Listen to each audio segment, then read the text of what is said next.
Hello दोस्तों, राधे राधे, जय श्री कृष्णा। कैसे हो आप सब? उम्मीद करते हैं अच्छे होगे। कैसे चल रही है आप सबकी तैयारी? कमेंट के माध्यम से आप हमें बता सकते हैं।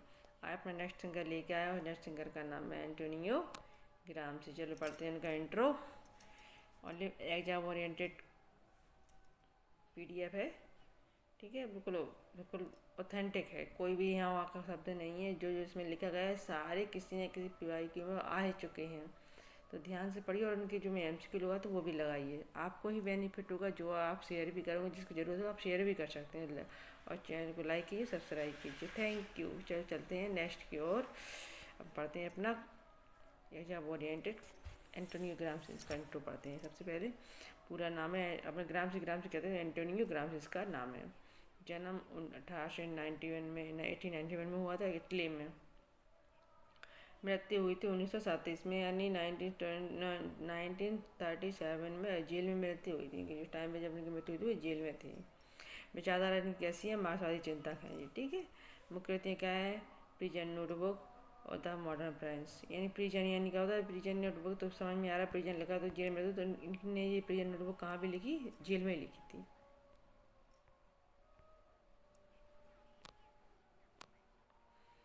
ग्रामसी ने मार्क्सवाद को नए तरीके से समझाने का प्रयास किया है, विशेषकर संस्कृति, शिक्षा और विचारधारा के माध्यम से सत्ता समझाने में।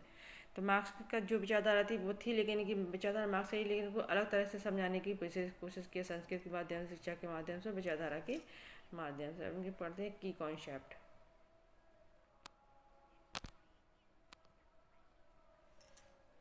मुख्य की कॉन्सेप्ट हेजीमनी अजाय प्रभुत्व, आधिपत्य। हिंदी में क्या बोलते हैं? आधिपत्य, हेजीमनी, प्रभुत्व। किसका है जी? ग्रामसी का। ग्रामसी के अनुसार सत्ता केवल फोर्स से नहीं बल्कि सहमति, कंसेंट से मिलती है। कंसेंट से मिलती है। सब लोग को, मतलब सब लोग के मन में ये विचारधारा होती है कि सत्ता केवल कैसे मिलती है? फोर्स से, बल से, लड़ाई से, झगड़े से। लेकिन नहीं, कभी कभी हेजीमनी यानी ग्रामसी के अनुसार कभी कभी सत्ता कंसेंट सहमति से ही प्राप्त हो जाती है। हेजीमनी, तो हेजीमनी का कंसेंट प्लस कोरिएशन, सहमति और बल, तो वो दोनों को मिला के बनती है जो आधिपत्य, यानी अपना ही शासन चलाना। हेजीमनी मतलब क्या होता है? अपना ही शासन चलाना। तो किससे होती है? कंसेंट और कोरिएशन, यानी सहमति और बल से ही प्राप्त होती है।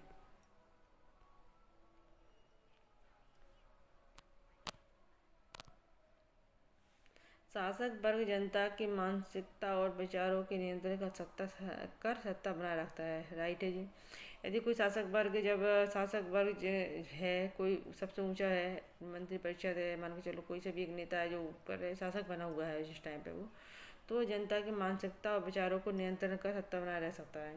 यानी जनता की मानसिकता, यानी उसको शासक है तो उसको ये समझना चाहिए कि जनता की क्या इच्छाएँ हैं, क्या ज़रूरतें हैं, उसकी ज़रूरतें पूरी करना, उसके विचारों को समझना, उसकी मानसिकता की क्या इस टाइम पे जनता क्या चाह रही है, उसके विचार कैसे चल रहे हैं, वो चीज़ कर दो तो आप सत्ता बनाए रख सकते हो। कभी नहीं जाओगे, सत्ता ही में रहोगी, ठीक है। ये आंदोलन हो रहे हैं अभी प्रेजेंट में, यहाँ वहाँ स्टूडेंट कर रहे हैं, तो क्योंकि शासक है जो मानसिकता बेचारों को समझ नहीं रहा है स्टूडेंट की, तो बेचारे अपनी मांगों की पूर्ति के लिए आंदोलन कर रहे हैं। तो ये वही है। तो अगर इस विचारधारा को समझेंगे शासक, तो जरूर ही सत्ता में बने रहेंगे।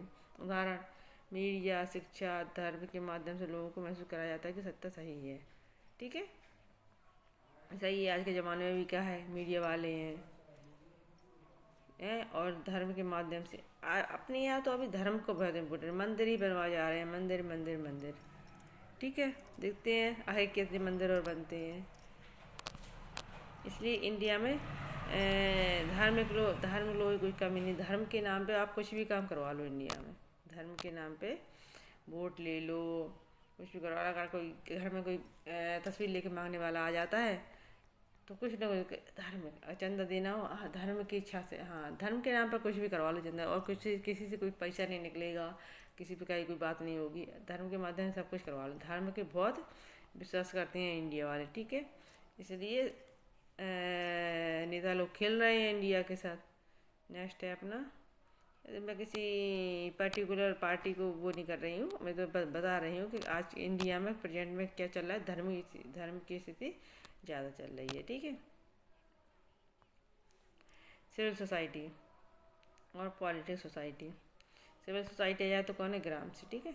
पॉलिटिकल सोसाइटी राज्य की संस्था, गवाह की संस्था, यानी पॉलिटिकल सोसाइटी की संस्था कौन कौन सी है, गवर्नमेंट, पुलिस और आर्मी। जी क्या है पॉलिटिकल सोसाइटी, बल प्रयोग का क्षेत्र है जी, यानी बल के माध्यम से अपना शासन करते हैं। ठीक है। गवर्नमेंट भाई, पुलिस भाई, आर्मी भाई।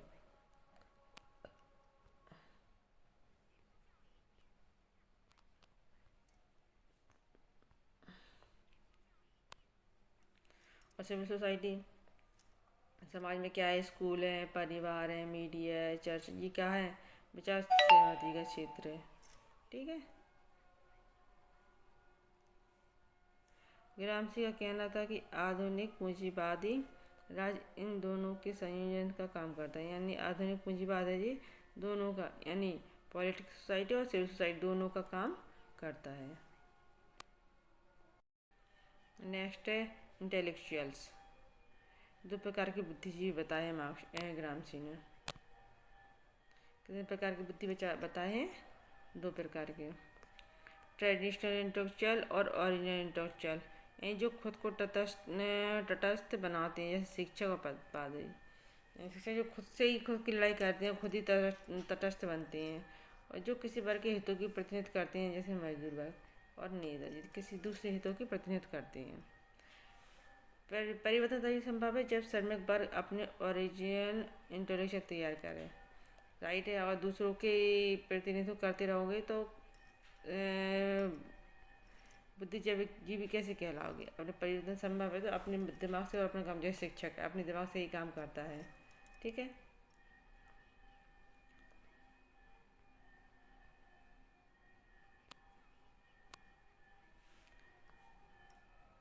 नेक्स्ट है war of position, war of manure. War of position, war of manure. Manure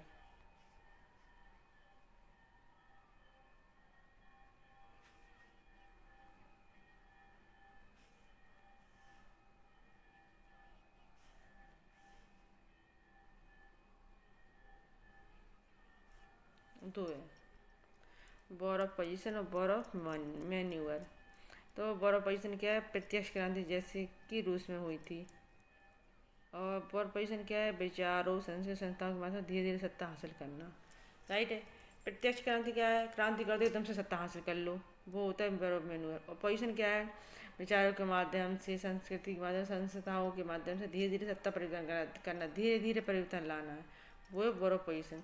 ग्रामसी का मानना है कि पश्चिमी देशों में वॉर ऑफ पोजीशन प्रभावी है। पश्चिमी देशों में कौन कौन सी वॉर ऑफ पोजीशन, विचार संस्कृति के माध्यम से धीरे धीरे सत्ता में हासिल करना है, तो ये पश्चिम देशों में है।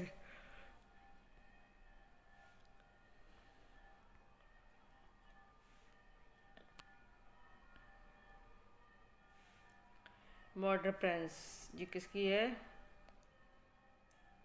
ग्रामसी की। ग्रामसी के अनुसार राजनीतिक दल ही मॉडर्न प्रिंस है। राजनीतिक दल ही, जो दल होते हैं जैसे अपने यहाँ दल है, कांग्रेस है, बीजेपी है, बहुजन समाज पार्टी, आप पार्टी है, तो जी क्या दल है, राजनीतिक दल को ही ग्रामसी ने मॉडर्न प्रिंस कहा है। यानी वही संस्था जो जनता को संगठित करने करके हजी में बदल देती है। राइट है। जैसे वही संस्था जो सरकार को, जनता को संगठित करके हेजीमनी बदल देती है। जैसे मॉडर्न प्रिंस कैसे, राजनीतिक दल को मॉडर्न प्रिंस कहा है, तो अपने यहाँ राजनीतिक दल कौन से हैं, बीजेपी है, कांग्रेस है, आप है, बहुजन है, बीएसपी है ना। तो ये इतने सारे हैं, ममता बनर्जी की तृणमूल कांग्रेस है। ठीक है। तो ये क्या है, ये इनको क्या बताया है ग्रामसी ने, राजनीतिक दल, और राजनीतिक दल को ही क्या कहा है, मॉडर्न प्रिंस। ये मान के चलिए मॉडर्न प्रिंस है। ठीक है। ग्रामसी के अनुसार ये वही संस्था है जो जनता को संगठित करती हैं। जी अपने चुनाव के लिए जनता को एकत्रित करते हैं कि नहीं करते हैं, जनता को संगठित करते हैं, वोट करवाते हैं। ठीक है। संगठित करके हेजमेंट में बदलती थी, सारी जनता इकट्ठी होगी तो किसी न किसी एक को तो विजयी करेंगी करेंगी। तो वो उसी की हेजीमनी है, तो उसी का अधिपत्य हो जाता है। मान के चलो अभी केंद्र में कौन बैठा है, मोदी जी बैठे हैं, तो बीजेपी ने जनता को संगठित किया था क्या नहीं किया था। और संगठित जनता ने किसको विजयी बनाया है, बीजेपी को, और उसी का आज प्रभुत्व है, प्रभुत्व आधिपत्य, वही हेजीमनी बने के बैठा हुए हैं। तो इसी को मॉडर्न प्रिंस कहा है किसने, ग्राम सिंह ने। बस आशा करते समझ में आ गया होगा जी। ठीक, चलो चलते हैं नेक्स्ट।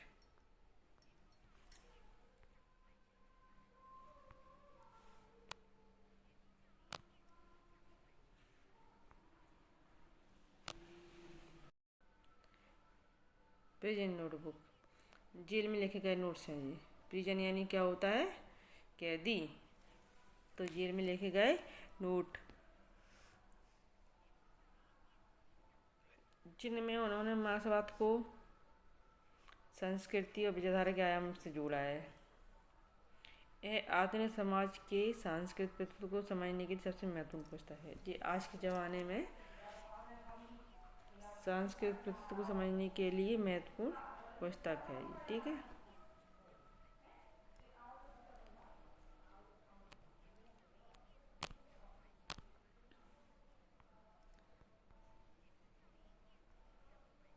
डी एंड फिनिश हो के आप अपने इसकी नेक्स्ट क्लास में पीवाई के एमसीक्यू लेके आएंगे। चलिए, चैनल को लाइक कीजिए, सब्सक्राइब कीजिए और दोस्तों के साथ शेयर कीजिए। मिलते हैं नेक्स्ट क्लास में। बाय बाय, जय हिंद।